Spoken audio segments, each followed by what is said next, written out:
Well আমি মনে করছি যে মেবি 50-60 রান একটু বেশি হয়ে গেছে।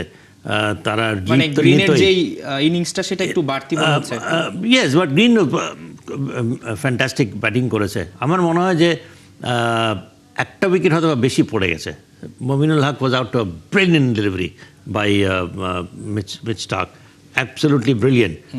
আমার মনে হয় যে তানজিদ তামিম ওটা খেলা ছাড়া কোনো উপায় ছিল না, অ্যাবসলিউটলি মাথা বরাবর তাকে ওই শটটা তাকে খেলতেই হতো এবং খেলেছেই এমনভাবে যে এটা it went straight to the fielder.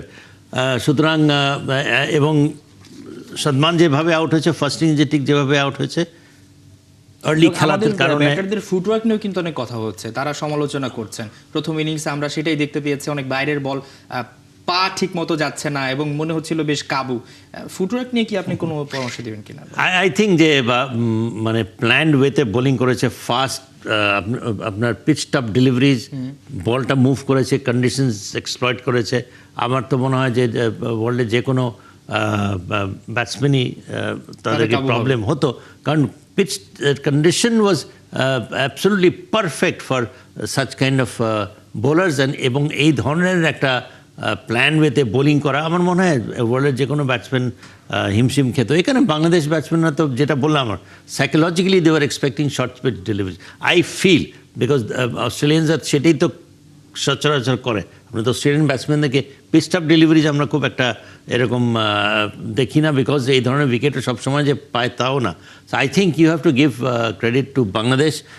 এই সেকেন্ড ইনিংসে এখন পর্যন্ত শান্ত যেভাবে খেলছে, is leading from the front, এবং যদি আমরা এই সেশনটা খেলে নিতে পারি without any wicket, fall of wicket, this match can go anywhere. শরীফুলের 7 উইকেট নিঃসন্দেহে খুবই স্পেশাল। বোলিং ডিপার্টমেন্টে তিনি একেবারে রাজ করেছেন। ব্যাটিং ডিপার্টমেন্টে আমরা মিস করছি যদি বলি লিটন দাসের সেই ক্লাসিক শটগুলো, তো নিঃসন্দেহে আমরা সেখানে একটা স্পেশাল একটা ইনিংস চাইবো। ঠিক ব্যাটারদের মধ্যে আপনি কার উপর ভরসাটা রাখবেন? মানে যেহেতু লিটন দাসের সময়টা ভালো যাচ্ছে না, তার তো এখন একটা বড় রোল প্লে করার কথা।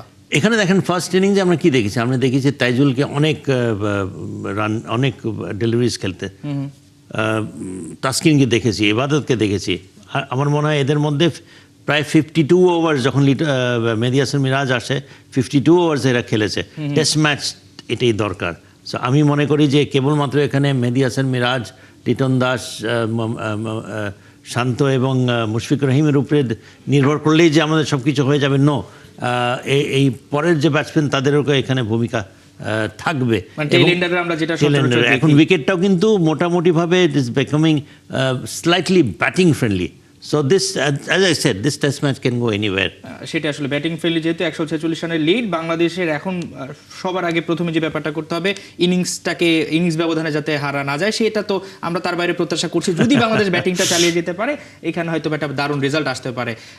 যদি কোনোভাবে বাংলাদেশ আজকের দিনটা পার করতে পারে, আমরা কি টেস্ট জয় নিয়ে প্রত্যাশা করতে পারি কিনা সেই সুযোগ, যেহেতু বোলাররা দারুণ করেছে।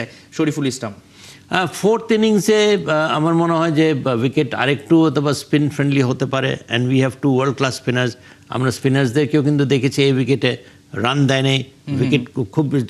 লিটন, মেহেদী হাসান মিরাজ করেছে 4টা ওভার, আর আমার মনে হয় তাইজুল করেছে 10 ওভার। 10 ওভার একজন দিয়েছে 17 রান, একজন দিয়েছে 4 রান। সুতরাং আমরা বুঝতেই পারছি যে এই উইকেটেও আমাদের স্পিনাররা, even though this is not a spin friendly wicket, but they have done, I think, very very very good. So last ইনিংসে, ফোর্থ ইনিংসে আমার মনে হয় তারাও কার্যকরী হবে, বাট আমাদেরকে ওই ধরনেরই একটা টোটাল, যদি লেট আস ফার্স্ট হোপ যে এই সেশনটা তাদের জন্য খেলে, তারপরে আমরা একটা এমনই একটা টার্গেট হয়তো বা দেখবো that will make Australia think. সেটা আসলে কম রান হলেও সেটা খুব বেশি ডেঞ্জারাস হতে পারে, সে প্রত্যাশা আমরা করছি। বাংলাদেশ দারুণ কিছু করবে, একটা ইতিহাস রচনা করবে।